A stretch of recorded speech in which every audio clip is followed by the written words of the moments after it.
Welcome to New Libs on the Block. I am Andy Smith. I'm Brion, Curran. And we, unfortunately, are down one co-host. Kristi had to attend to some other business this evening, but we did get a pinch hitter, a substitute batter, another sports analogy person who's here, who's actually represents the district right next to mine, Representative Kim Hicks. Kim, welcome back to New Libs on the Block. Thank you. Hey, Kim.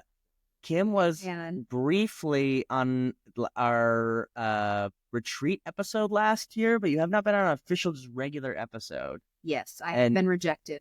And that's not a way to say this. You're literally on the podcast, and as you can tell, she has not let this go. I am not letting it go. We haven't been recording for a year. There was no new episodes. Like your legislative neighbor, and you just left me out. Nope. That's fine. I understand. You talked to everybody for an extended period. Watch you too. This is gonna be the tone of the episode. So Kim and I are in the same room, and Brion is elsewhere. So if we take over, we're sorry. Rochester's just very aggressive sometimes, Brion. Sure. I love my Rochester peeps. You know that. Excellent. It's very smart of you to say that in a room that is 66% Rochester peeps. Always a good politician. So this week on New Libs on the Block, we are going to talk about health and human services, about what the Trump administration is doing to dismantle the system that we have made to make life more equitable and fulfilling for many people. Livable. Livable. To literally keep people on the planet, to keep them from dying because they don't have the services they need to function. Yes. And then we'll bring it home to Minnesota on the second half of the podcast, because unfortunately there are some proposals that are not maybe Trumpian, but are also going after some of those foundational principles around disability and different areas of advocacy that we want to talk about. Before we do that, Kim, I want to ask you about what you do when you are not a legislator, because people are going to be very impressed by your knowledge of the scope of human services and what is done. So give us a little background on you and how you became an expert in this field before we start asking you questions and you show that you are an expert in the field. A rock star. Rock star expert. That's right. So when I was 16, a friend of mine's mom was in charge of a group home in Rochester. She was a house supervisor, and she was opening this new home for some young men who were very active in the community and had a lot of activities and stuff going on. And they were looking for staff. And she said, hey, and they needed like evening staff. So they were looking for like 4 to 8 or like weekend shifts to be the third staff on outings. So they weren't really, I was only 16, so I couldn't do a lot of things. I couldn't pass meds, I couldn't drive, couldn't do like a bunch of stuff. But they were really looking for somebody who was high energy and would like go out and do all the things. And anybody who spent 5 minutes with me knows that pretty much meets my exact personality to a T. And so she was like, you can make way more money than you make retail. And I was like, oh, cool. Yeah, sure. And so I applied and I got interviewed and I got a job and I started working. And you were how old again? 16. 16. And I fell in love with it. And I loved everything about it. And I remained a DSP for 19 years. And when I say that, people get really confused because I had other jobs. But I worked either part-time or full-time as a direct support professional for 19 years straight. So from the time I was 16 until I was 35, when I finally stepped away from that role. In between then, I went to college and got a special education degree. I went to St. Thomas and got an autism certification at the master's level. I went and taught for 3 years in special ed. I also worked at a camp for people with significant support needs for a while one summer. And then I also worked in an ADA program across the river in Wisconsin to get some additional autism experience all of that while I was still in my early 20s. So I graduated from high school with a bunch of college credits because I went post-secondary. So I graduated with 2 double majors at 21. So I had 2 bachelor's degrees at 21, one in learning disabilities, one in developmental disabilities. And then I immediately went to do the graduate work, all while teaching And I taught for 3 years and I loved teaching. I loved special ed. But special ed was not the right fit for me because as a special ed teacher, you really have to, especially an untenured special ed teacher, there's a lot of school politics involved. And I wanted to do things that were best for kids, even when administration maybe said things like, we don't have funding for that, or we can't afford a one-to-one para, or that child doesn't need a one-to-one para when I felt they did need it. And so these kinds of things. It's so good that administrators don't say that these days. That was sarcastic. So I left teaching and I didn't know what I was going to do. I was like, oh, my whole life is on fire. And at this point, I'm 24, 23. I mean, I'm just a baby. I'm just so little. I didn't know what I wanted to do. So I was working full time at the group home because remember, still a DSP. So it's still been working as never left that job. So went and did some floating, some filling in, helping them with different things. Real quick, DSP is? Direct support professional. There we go. And loved that and took 6 months to try to figure out what I was going to do. And a position popped open at a Center for Independent Living. So CILs, Centers for Independent Living, are federally funded through the Independent Living Administration on the federal level. And in Minnesota, their funds come through pass-through funds through DEED. But there are CILs all over the country. DEED is? The Department of Economic and Employment Development. Sorry. This is It's totally There's so many acronyms that we want to make sure people are following. We're full of And acronyms. Yeah. The reason that I mentioned the CILs and highlight that is because Centers for Independent Living came out of the civil rights movement for people with disabilities. Mm-hmm. And they started actually in California and really came from the vision that people with disabilities should be in control of their life and have equal access to all the things that other people do. And so that same civil rights movement is what created Section 504 and all of the protections we have now. I mention that because the philosophy behind CILs is the independent living philosophy and the disability rights movement philosophy. Centers for Independent Living come from a lens of civil rights. They come from a lens of true independence. They don't come from the same lens as the group homes that I worked at a DSP. They don't come from the same lens as the school system where I was a special education professional. It doesn't mean that either of those two things are bad. It just means that it's a different lens. It's a lens that's centered on civil rights, access, and equity for people with disabilities, because moving away from the medical model of people need to be fixed or cared for or whatever, and moving to the environment is the fundamental barrier. And that there's a lot of things we can do to make that better and to give people full access. And so I went to the Center for Independent Living, and they hired me to work on their transition program to help kids who were transitioning from high school to adult life learn skills, get connected with resources, figure things out. We had a grant. They wanted a teacher who could develop curriculum. And so I went and did that, and it was great. And I loved every minute of it. And I got in there and I was like, this is what I believe. This is right.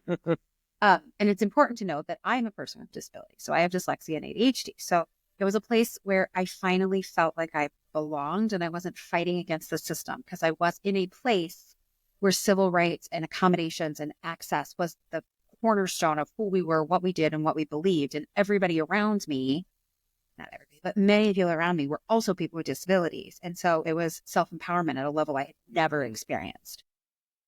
So you're working for something as you're also realizing kind of the dream of what you're working towards. Right. Because I had always felt that, right? Yeah. You know, when I found out I had dyslexia when I was in third grade, I was like, oh, I'm not stupid.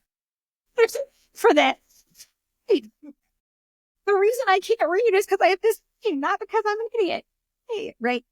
And so that philosophy was so important. It is the cornerstone of all Centers for Independent Living. And so to be in that space in my 20s was life-changing. And so I fit in there really nicely and was very happy, and quickly got promoted and took on different roles and got deep into the weeds of advocacy. Because one of CIL's core requirements from the feds is advocacy. And I got deep into advocacy, and I realized that there was no central location to get all of that information, how to navigate the system, how to advocate, because everybody in the space had an agenda that was separate from the person, right? Not that they disagreed with the person or they didn't want what was best for the person, but it was different. Provider's agenda was to provide services, that they were dealing with the things that they were dealing with. They were dealing with staffing. They were dealing with money. They were dealing with management. They were dealing with case managers. They were dealing with guardians. They were dealing with schools. They were whatever.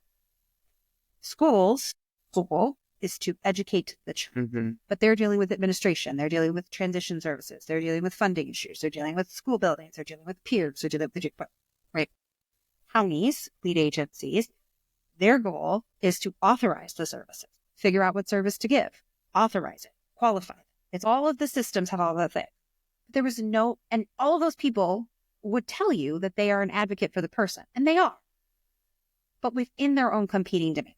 And you're saying for the person themselves who are trying to get all of these different things from these different people, there was no way to navigate. And not just that, in a way that works for them, that is centered around what they need with nobody else's opinion influencing it, that is based in their self-empowerment, is based in their vision for their best life, is based in what they want, what they need, what they desire, regardless of anybody else's priorities. And so SILs do that. And so being in that advocacy space was phenomenal. I mean, phenomenal. And so I did all the advocacy. I did county advocacy. I did IP advocacy. I did Social Security advocacy. I did employment advocacy. I did all of it. And I quickly started managing and training other people to do all of it amongst 11 since I'm based in Minnesota. And it was the best 10 years of my life. I loved every piece of it. Every piece of it, individual advocacy, the systems advocacy, all of it. I loved it all. But advocacy is only as good as the policy to which you are advocating around. Bad policy, bad advocacy. So I decided to go work for DHS in disability services as a policy lead. DHS is the Department of Human Services. It's a department of the state of Minnesota. And so at a policy lead, you're writing policy. Yeah. You're helping craft the governor's policy proposals. You're helping craft legislation. You're helping clarify legislation in policy and in practice and in all of those. So you're taking all that hands-on experience of advocating for an individual in the way they need and trying to also make sure the system behind that is actually tailored for those people, that advocacy, what needs to be done. And which is what I think ideally we want in a public servant. Yeah, it was great. You won't say that about yourself, but I think that that's incredible. It was amazing. But I got there and I thought from the inside, I would fix the things that aren't working, because I knew what wasn't working, because I had helped hundreds, if not thousands of people figure that out. Right. And then I got there, wouldn't you fucking know it? But policy is only as good as legislation. And if you don't have legislative authority to do the things, it's just suggestions, right? And you can make suggestions. As a policy lead, you can put out manuals, you can put out suggestions, you can do TA, you can do all of that. But they hold no teeth and no accountability without legislation. So I decided to run for office. I figured. This is, I think, 2020 was the first time you ran for office? It is. Yep. And I didn't think I would win, and I did not, by the way, to be clear. It was probably pretty clear that I wasn't going to win. But I figured at least I could highlight the things that were concerning. Mm-hmm. And we'd see where I landed. Then 2022 rolls around and redistricting happens. And the person I ran against is districted into another district. And our district, my district, gets totally shaken up and is suddenly no longer sacrificial lamb material, but truly winnable. And I was like, oh crap, I'm going to have to actually do this if I win. It's not like I'm just running my mouth and trying to highlight the issues that are important to me. Like this, if I win, I'm going to have to do the thing. And in that first time when I ran in 2020, I got breast cancer. And so during that election, I had a hysterectomy, I had a mastectomy, and I started chemo the Thursday after the election. And so 2022, I have been cancer-free for less than a year.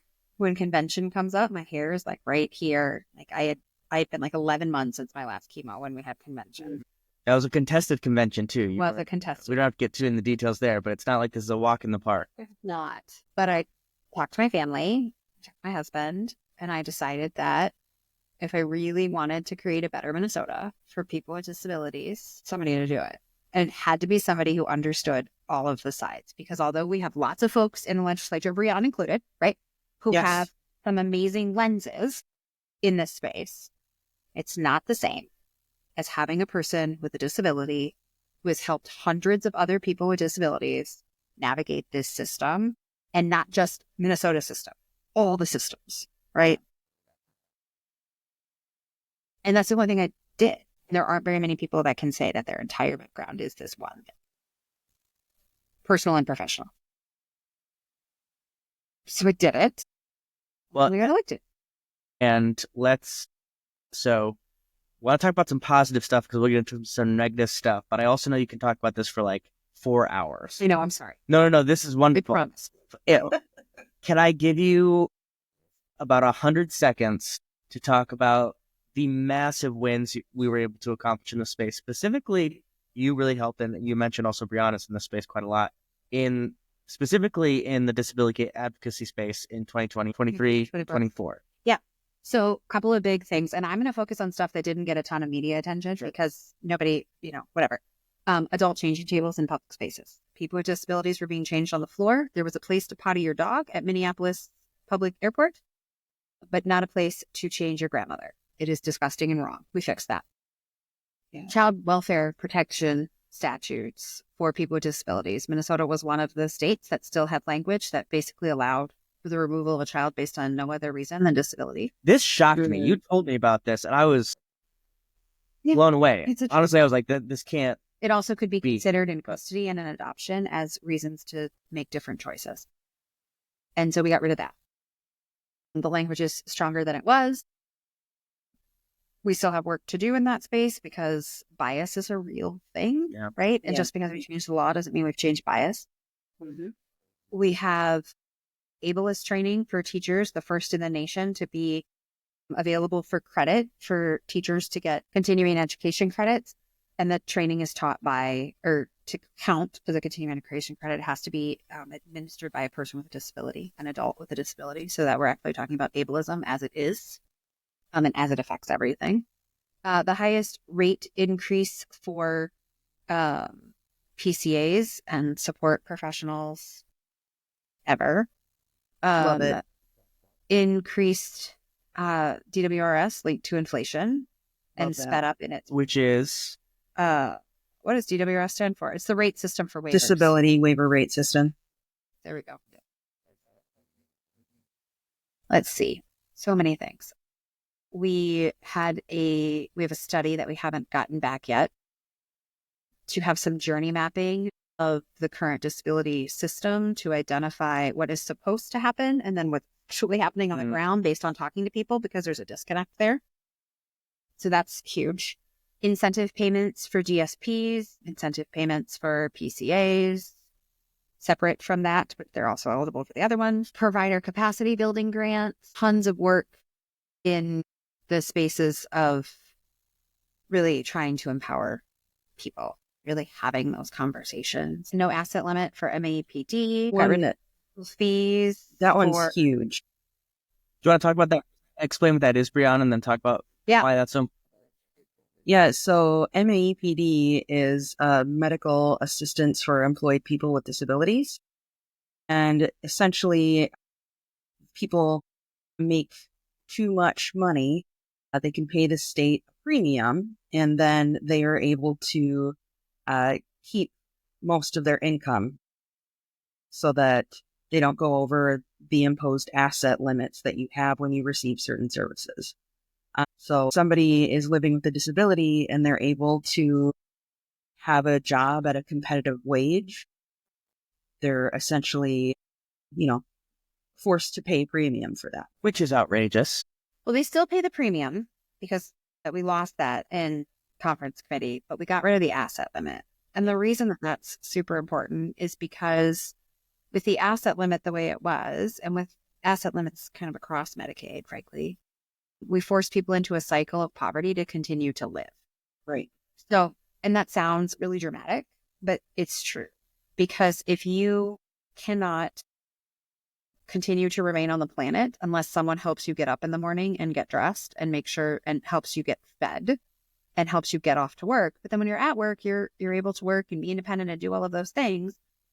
Then you are stuck in a cycle of poverty. If you can't have any assets, it will never matter what you do, because the moment you have any assets, they take away the services that get you up out of bed in the morning and make sure you can eat. And if you can't get up and you can't eat, then you can't survive. And if you can't survive, then what matter does it if you work? Why would it matter if you do anything? Because if you lose your services, you lose your life. So you're always going to prioritize your services over your life, which leads to an existence that forces people to remain in poverty for no other reason than we have a bureaucratic barrier that makes them. And so getting rid of that asset limit is huge. Can I say, because I'm not in this space, and so I've been learning about this as it goes on, and I just want to make sure people understand what we're saying is people who, for some reason, whatever the disability is, has to access Medicaid funding to provide basic abilities for them to go through their daily lives. We say as a government, to get those things, you can't have more than, what's the number, $2,000 in? It depends on the Medicaid type. It depends on that, but as an example, you can't have more than $2,000 in a checking account. Imagine just you and your life, whoever's listening to this, what that would mean. What it means that you can't own a car, you can't own a house. Well, you can have one, but just one. Just you one. Can't ever If you have a save family, or a down payment. These basic parts of our life that we don't think about are just taken away simply because these people have to access particular services. Well, and to be clear, we talk about it like accessing services, right? Because we're Democrats, and so that's what we call it. But, and that's what it is. But it's actually using healthcare. People with disabilities are high users of healthcare. And when you are a high user of healthcare, you are, in the eyes of some folks, including, frankly, President Trump and Elon Musk, right? A parasite. That's the kind of language they use to describe us. Right. And they say things like, you should be shipped to a work camp, a wellness camp, until you can do, right? Because in the philosophy of capitalism, and where billionaires and bazillionaires and trillionaires and whatever the hell much money these people have now, right? In their vision of the world, if you are not a producer, you are a taker. Mm-hmm. And so people who are high users of healthcare are draining on the system. And so the goal, the unspoken goal, and this is the unspoken, and this is not a popular statement, but this is the unspoken goal of every administration, all of the time, constantly.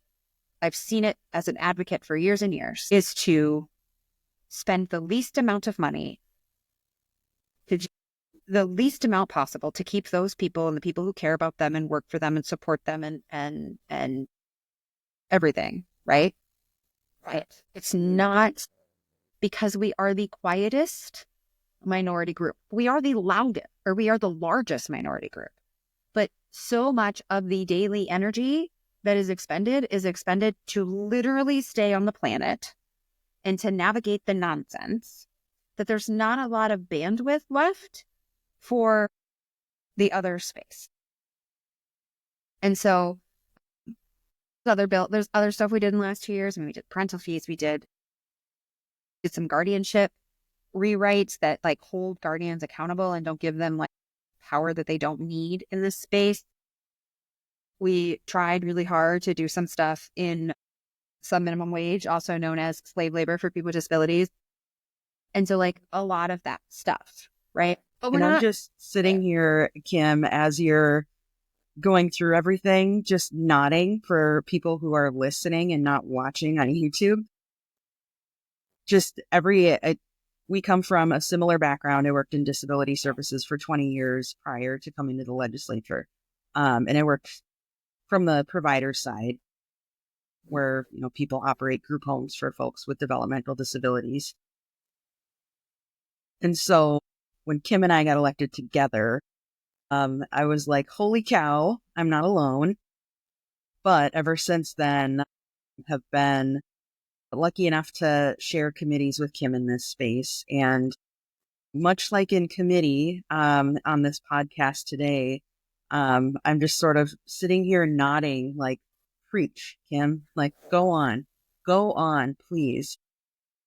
And it's so fantastic to have you in this space. And I couldn't feel more grateful to have you as a team member in this space. So I'm just, if folks are like, is Brion on this podcast anymore? I'm here, but I'm just fan personing over Kim Hicks as she goes on. So yeah, go on. Amen to that. I so appreciate you in this space too. It has been just amazing. And having the multiple lenses is so important, right? Because the disability system does not work in a silo. It interacts with every part of our system, right? And interacts with vital other organizations in our system, right? It interacts with providers, and providers provide service, and that's great. And they help people, and that's amazing. They also employ people, and that's good, and that's amazing, right? But we also have people with disabilities who are working in MAPD, and so they're interacting in a different way with a different system. We have people with disabilities in college, and they're interacting with a different system. We have people with disabilities accessing healthcare, and there's conversations about Medicaid and things like that in the healthcare space, right? We have transportation and all of the different unique challenges that people with disabilities face around transportation and accessible transportation, right? We have building codes in labor and building committees to talk about universal design. How do we really create a world that is universally designed? All the spaces, because disability exists across the lifespan, across economics, across geography. Disability does not give a shit how much money you have. Disability does not give a shit where you live. It does not care about your race, your gender, your sexuality, your income, your housing status. Disability is the great equalizer. And if you have never had a disability or never had somebody you love who, close to you with a disability, you are a little separated from it for now. But you will not always be. It's not if, but when your life is touched by disability. And it's not if or when someone you love or care for needs supports and services. It will happen. And if the system is not set up to support folks when they need that, then you will support them. Other people will support them. Family will have to support them, or they won't. And we will go back to the beginning of this conversation where I said, without supports, people don't stay on the planet. And that is a true statement. It is, when I say it, I am sometimes told that I'm being dramatic. I get that sometimes. I am not being dramatic. If people with disabilities do not get the supports and services that they need, they will shorten their lifespan. Full stop. And in fact, one of the things that I brought up in committee, Brion, I think you were there, is I asked THS, how many people are currently on a CADI waiver or a DD waiver that are technically senior citizens over 65, which is the caveat for an elderly waiver. And the answer is that 49% of seniors who are currently on any type of waiver are not on an elderly waiver. Half of seniors are on a waiver that is designed for people with disabilities because half of seniors receiving Medicaid had a disability prior to 65. If you had a disability prior to 65, it is going to be more expensive to support your care needs post 65 because it is expensive to support anyone's care needs post 65 because aging is expensive and aging is a disability. People develop disabilities as they age, whether it's a physical disability, hearing, mobility, cognition, the list goes on and on. That's a great way to show the stakes of this conversation, how high they are, how important they are. And it's a good kind of way to transition to how that equitable system that we want, we never even really got there, obviously, right? But even the system we currently have and some of the progress we've made is under attack. And let's talk first about the federal level. And specifically, I want to start with, we're hearing a lot of discussions about DEI from the Trump administration, but that leaves out a letter, as you always say to me. It is DEIA, A being for accessibility. So can you expand on what some of the policy of the Trump administration is enacting, and sometimes even acting like they are the legislature, is attacking that foundational idea to this system? Yeah. So, well, a couple of things. In the immediate pause that has been rolled back, but that initial pause. The funding freeze, as they called it, which has been paused, but we're not sure if it will come back. No, it has been. Yeah. And in many sectors, I mean, there's certain things that still are proceeding. Yeah. So people looked at that and they saw all the big things, right? I opened up the whole list and went through it for people with disabilities. Things that were on there: vocational rehabilitation, which is a service that helps people with disabilities, particularly targeting those that are on Social Security, find and gain competitive employment. So literally a program that helps people get jobs to work off of Social Security was paused. Other things on there: BYOA, the Workforce Incentive Opportunity Fund, which has some funding for kids with disabilities transitioning out of high school into work. Other things that were in there: Special Olympics funding was in there. Shocking, I know. Early intervention services for birth to 3 children receiving special education, or what we call Part C, was in there. Preschool for early childhood special education was in there. Monitoring networks and prevalence research and things like that, grants around disability, all in there. All cut. All paused in that process. Centers for, all of the things. All of the parent education for IEP advocacy was paused. All of it. Just like that. IEPs are individual education programs Planes.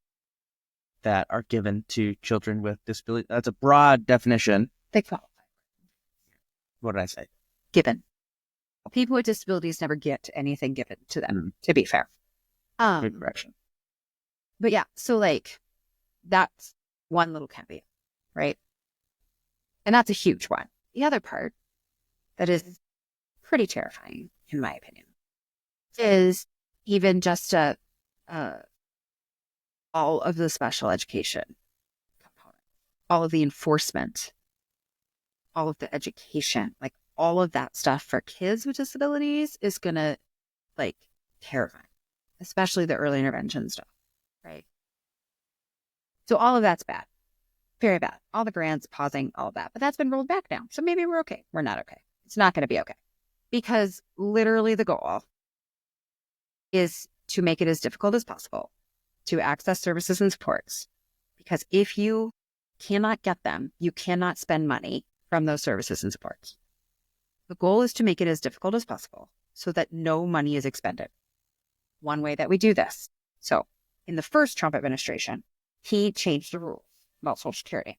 So the amount of times that people had to be reevaluated, he shifted the timelines. He did it under the guise of fraud.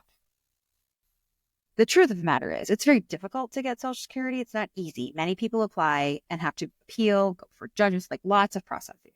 But once you get it, how often you have to be renewed has changed since the first Trump administration. And because I am a Democrat, but I am also not a Democrat who will not call out our party when they screw up, Biden didn't change those rules. Congress doesn't change those rules, right? We kept them. We kept making it harder. We kept it being. So over the last 8 years, we have forced people to apply to recertify more often, and we've decreased the Social Security workforce prior to Trump coming in by 15%. Now, he has fired a whole bunch of people, was what I'm hearing, probationary folks, right? And is looking at ways to continue to cut the Social Security workforce. So when people say to you, I tried to apply, but I sat on hold for 4.5 hours. Yeah, you did. Yeah, you did. And you're gonna. You're worse. Less humans isn't going to make that wait time less. In 2023, 30,000 United States citizens died while awaiting a Social Security determination. 30,000 people died before Social Security told them whether or not they had a disability. That's just awful. And we don't even have the 2024 numbers yet, but I don't know that we'll get them because he actually just wants to know these things. Yeah. They don't want us to know how many people are dying while they wait for essential services that as taxpayers, they should expect to be able to receive. 30,000 people over 30,000 people died in 2023.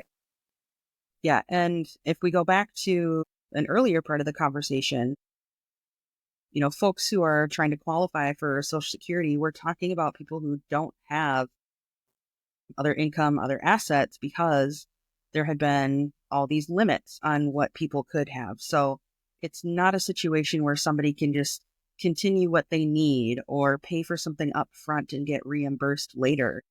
This is literally, I've X amount of dollars in my bank account or in my pocket, and that's what I can afford today. And so, I mean, it's attacking people who are already impoverished by the system we have that keeps people with disabilities poor. Yeah. And so, the folks that Brion is talking about are people who don't have a lot of income because of whatever reason, right? The thing that people think that'll never be me, it'll never be me. But let's talk about it for a second. Let's pretend that you are Andy Smith and you are making good, decent money. You're hanging in there. I'm not. I'm a legislator. Sure. Let's not pick Andy. New plan. Let's pretend that you are a nurse. I don't know. I'm just picking a nurse. We come from Rochester. It seems like a good choice. You're a nurse. And you were crossing the street at Mayo Clinic to get to your shift. And you are hit by a car. And you suffer a traumatic brain injury. You are now out of work as a nurse because you have suffered a traumatic brain injury. And that is awful. You had to have surgeries. You have to have all these things. You're in and out of treatment. So you've got some short-term disability. In 2026, you get some paid medical leave, right? And so you're collecting 66% of your salary for 12 weeks, 16 weeks, 20 weeks, or it depends on whatever your plan is, right? Maybe 24 weeks if you're really lucky, 6 months. You're not eligible for Social Security disability for a 5-month wait, as is outlined in federal law. So from the time you get hit by the bus for 5 months, you can't even collect Social Security, even if you were magically qualified. There's a 5-month wait. So during that time, you have to rely on those other income sources. So let's say you do that. You're getting some income. It's 66% of your salary. So it's not as much as you were making. So your household's been cut by 30%, but you had some emergency funds. You're glad you have these insurance programs. Like, it's fine. You're making it work. It's got to be, you're getting there. Now your Social Security, your short-term disability has run out. Paid family medical leave has run out. You've applied for Social Security, but again, 30,000 people are dying before decisions are made because they are 15% less on their staff. And so there's no decision coming anytime soon, but all of those income streams have stopped. So you're living on your savings. Maybe you've got a spouse. Maybe you've got a friend. You're trying to figure it out. Maybe you have a court case pending, a settlement. It hasn't come through yet. So you're pulling from this, you're pulling from that. Maybe you do get your settlement and you're good for another 3 months, but the Social Security still hasn't come through yet. Pulling from your 501, your 401, pulling from all of these things. Your COBRA is eating up half of all of your money, but you're over income for certain Medicaid programs. You're over assets for other Medicaid programs. Your brother, your sister, your spouse, your friend, people have been helping take care of you, but you now require 24-hour care. You don't have any insurance that's going to pay for that 24-hour care. So you come to the state and you say, hi, I need Medicaid. And they say, well, did you apply for Social Security? You go, yes, here's my letter. And I'm like, cool. All right, we'll smirt you. It takes 6 months. It takes 9 months. In the meantime, you're trying to figure out how you're going to stay on the planet. And maybe you get through all of that and you get on Medicaid and you get on Social Security, but now you have a spend down because you weren't working. So we make you spend down your Social Security to 100% of the federal poverty line every single month before we will provide you with the services you need to stay on the planet. And that happens to thousands of Minnesotans a day. And I'll say that's where things are at right now. That's how things stand right now. I mean, to be fair, is. bills to fix that. But they didn't pass. They don't pass because They're very expensive. Very expensive. Yeah. So that's the way things are now. So if we then talk about the proposals at the federal level, that aim to, like Republicans are proposing billions in Medicaid cuts. Obviously, the Trump administration doesn't have a ton of respect for the disabilities community, as we've seen and heard over the last month or so. Kim, if you want to talk about where we're at right now is not great. What would be the impact then with Trump's agenda on the disability community? There's a couple of things. The first one is, so we keep being told that he is not going to come for people with disabilities with work requirements. I don't know that I believe that. Time will tell. But regardless of that work requirements piece, which people keep hanging their hat on, like, oh, should I work? Yeah, okay. But if they decrease the federal share or they block grant it, right now, Minnesota gets the least amount of federal share possible. Many states, red states, get a much higher federal share than we do. We get 51% of federal share, federal match. So if we bill $100,000, if the service was $100,000, we pay 51% of that. We pay $51,000, and the feds pay $49. One of the proposals on the table as a way to cut all of those bazillion dollars in Medicaid dollars is to change the federal match, drop it down. What that will look like, what the percentage will be, nobody knows. But it's going to be rough. They block grant it, so this is all the money you get for Medicaid regardless. That's also going to be terrifying because that means it is now the Hunger Games of services and pie. Whose healthcare matters more? Seniors? People with disabilities? Children? Pregnant women? Low-income adults? Families? Whose health? Who gets cancer treatment? These are all the parties that Social Security, the broad umbrella, covers. This is Medicaid. Medicaid. Who? Who gets cancer treatment? Who gets hospice care? Who gets a physical? Who gets PT? Who gets to rehab? Who's just forced to die? They're going to be real questions. And when I say that... And the people making those decisions are going to be Trump administration people. Those are hard. I don't know who's going to be making the decisions. If it comes down to a block grant, I don't know. If we only get so much money a year, is it first to get services and then when it dries up, it dries up? Do we shift the cost to people? Do we cut certain people out of Medicaid? Do we say that low-income adults no longer qualify for Medicaid? Do we roll back expansion? Do we cut services? Or do we cut people eligible?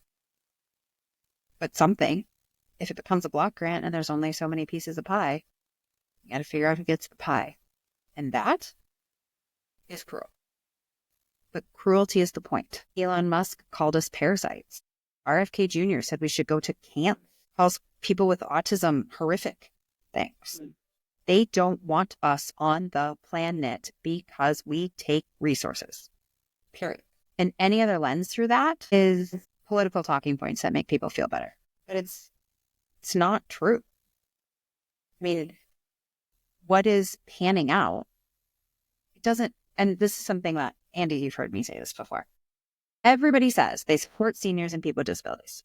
Nobody ever says, don't support the people with disabilities. Don't fund people with disabilities. Everybody supports us all the time in their words. But when it comes down to how much are you going to pay, who's going to spend the money, and winners and losers, we never get the top card.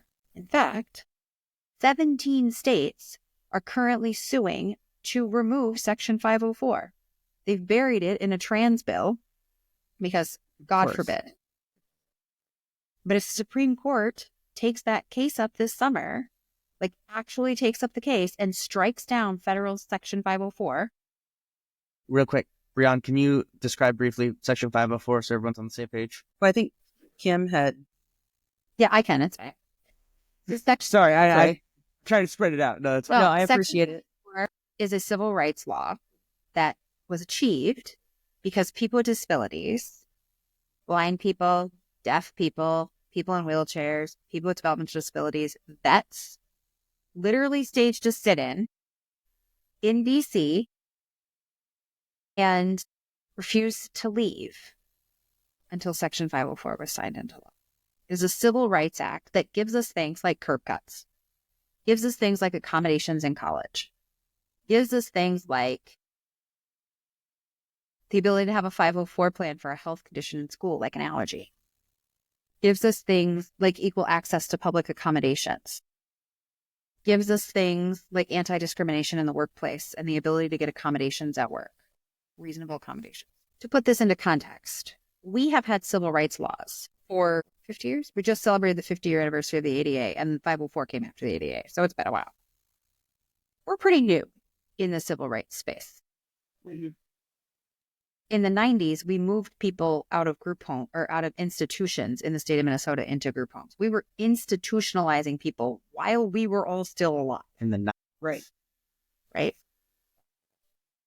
And there are people who will tell you that one of the ways we solve the budget crisis is to reopen the state institutions and the state hospitals. Congregate living will solve our budget problem. There are people. We've been in rooms. I've been in rooms with you when that was talked about. And you watched Kim's face. Yes. So when I say we are very new, we are very new. In fact, people with disabilities can still be paid 7 cents an hour, and that's still legal. So Section 504. Yes, I derailed you. So you were talking about 504 at the federal level being repealed. 17 states are suing to remove Section 504 requirements. If it falls in the Supreme Court this summer, all of those protections. That's just so you had said it earlier, cruel and devastating. And like you said, it's the point. These are attacks very similar that we're seeing across the board to communities who are really, really vulnerable. Mm-hmm. Small communities who are viewed as perhaps easy targets. In particular, in the disability space, like you mentioned, that it took a literal sit-in to get 504. And that's what we talk about in the disability space, is that there is a lack of resources. So there isn't equity in the political space to make a lot of these changes. Human services are barely getting by with the funding that they have right now, and certainly can't afford a team of full-time attorneys or lobbyists to be down and having these conversations and fighting for good policy and fighting for good funding. Those resources just aren't there. And so it really, as Kim said, these things tend to get left out. Just sort of in the quiet. The page is sort of ripped off the back and nobody notices because there was nobody around to say anything about it. And I think it's really sad that happens. But what we're seeing from this federal administration is that that's a strategy that is being used on purpose to just slowly trim the population of people that they deem unworthy for one reason or another. It's terrible. And, as a reminder, people with disabilities have been, the entire eugenics movement was based in people with disabilities. People with disabilities were forcibly sterilized in this country forever. The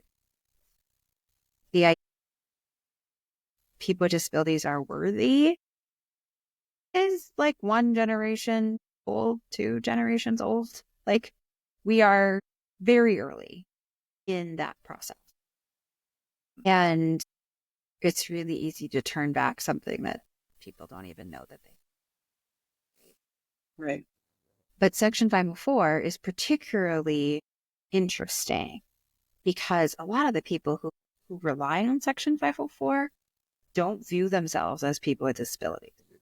People who have a physical disability and go to college, right? And so some of those people may see themselves as just people with disabilities, but it also protects people who have a peanut allergy, kids who have a peanut allergy, to make sure that there isn't peanuts in the cafeteria, right? It also protects workers with cancer to have an accommodation to work from home on the days they have chemotherapy. A lot of those people don't see themselves as people with disabilities. But Section 504 is what protects them with reasonable accommodations, right? It's also pregnant people use Section 504 for accommodations. People with migraines use Section 504 for different lights in their offices and accommodations, reasonable accommodations, right? When you hear the phrase reasonable accommodations, we're talking about Section 504. And those people don't even realize they're part of our community And they're in for a rude awakening if Section 504 falls. Right. They don't see themselves as people with disabilities, but they will. When those reasonable accommodations are no longer legally required. Yeah. Because we know businesses and institutions, unless legally required, not all of them, but many of them will not. Well, and Section 504 goes further than the ADA, right? So private businesses follow the ADA. Section 504 is specific to institutions and individuals that receive federal dollars. So think higher ed, think public schools, hospitals, right? And so people have sort of come to expect those things. And when they suddenly don't get them, they're going to be shocked. And they're not going to understand that they were part of the community that was being attacked. Because they didn't think they were a part of the community. They didn't see themselves as part of the disability community. They didn't identify as being the same as those people. But there are no those people in the disability community. We are all people who need accommodation, support, services in the community. And the hierarchy of support needs won't matter. Nobody will come off unscathed. And I think that's clear based on what we're seeing from Medicaid, which is the higher support needs. But even what we're seeing with Section 504 being challenged, it's not just higher support needs. It's not just people who need those things. It's all people who this administration defines as parasites, haters, all the language they use. We're not just talking about people with higher support needs. We're talking about all people who cannot feed into the machine in the way that they want the machine fed. With that, we'll take a break. We'll be back in just a moment.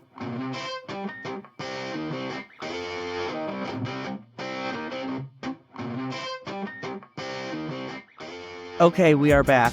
During the break, we made an executive decision that this is such a wonderful conversation that we want to have more of it and don't want to shorten our next episode, or will now be next episode, but next discussion on this, because we've been talking about federal stuff quite a lot, but we have to make very, very difficult choices in the state of Minnesota around this topic and around our budget, and particularly in this area. So we are going to talk about that. It might be next week. It might be in 2 weeks. We're not quite sure at this point, but we wanted to have Kim back, and she graciously agreed. Thank you.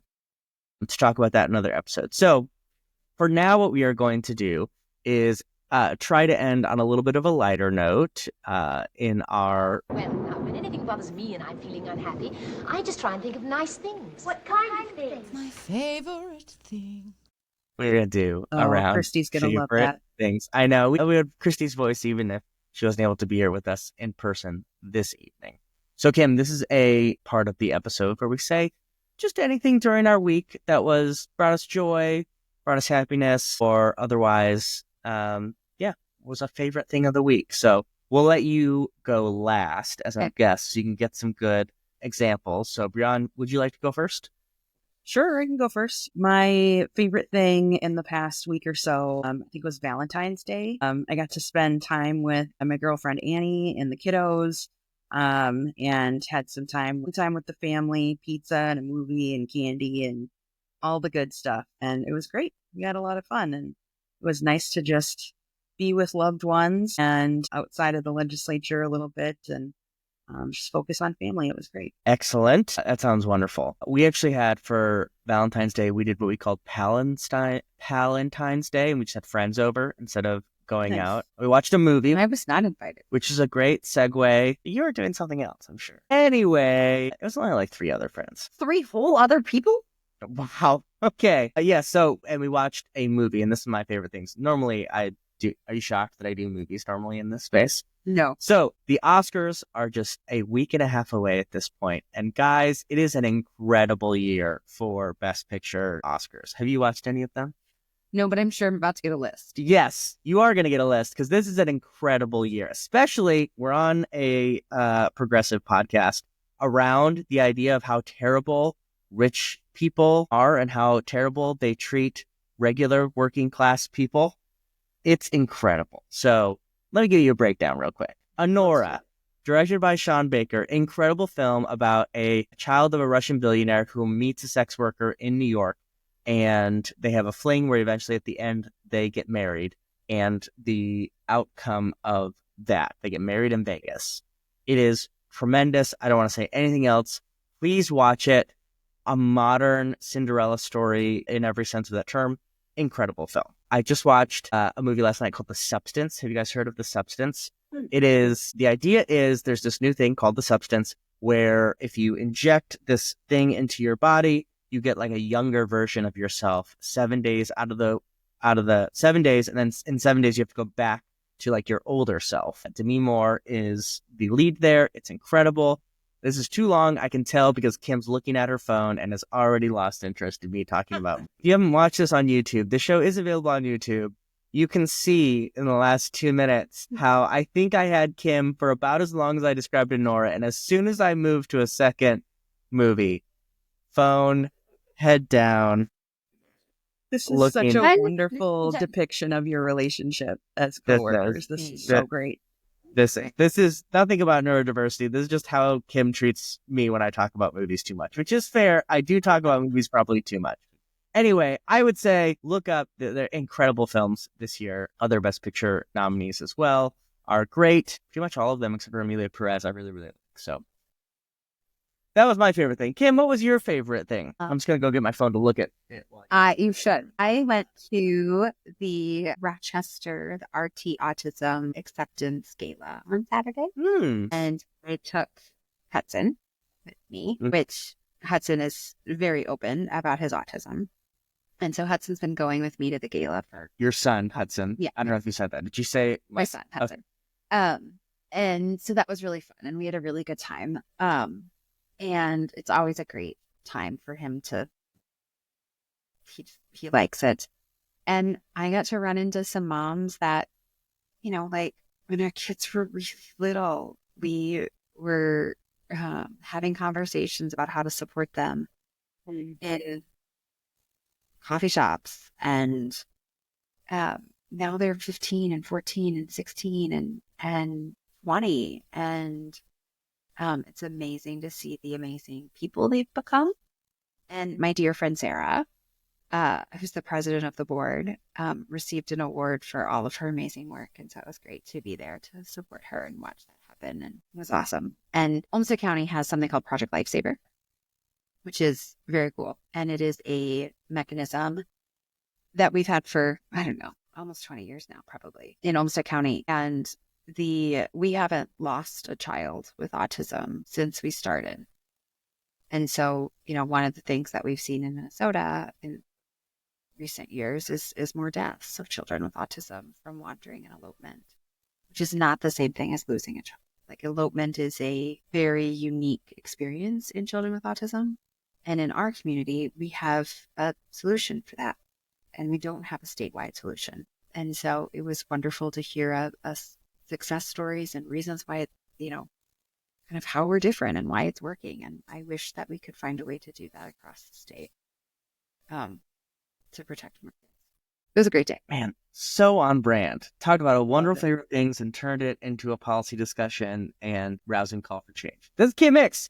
So thank you. We are so grateful that you came on the show, and you'll be coming back. We already got you to confirm that. So you'll see Kim again, and I think Kristi will be back for that episode. So it'll be excellent. So thank you for coming on the show. You have now heard from the new Libs, and now go out on the block. We have to stay weirdly looking at each other for a while. Music is playing in the background, not the audio. And we look at each other for a while. I guess we don't have to look at each other. Sorry, just love your friends. Fine. Look at your phone. Are you guys friends? Apparently not. Not anymore. Seriously, I have like no attention span. It's like 9:30. Leave me alone.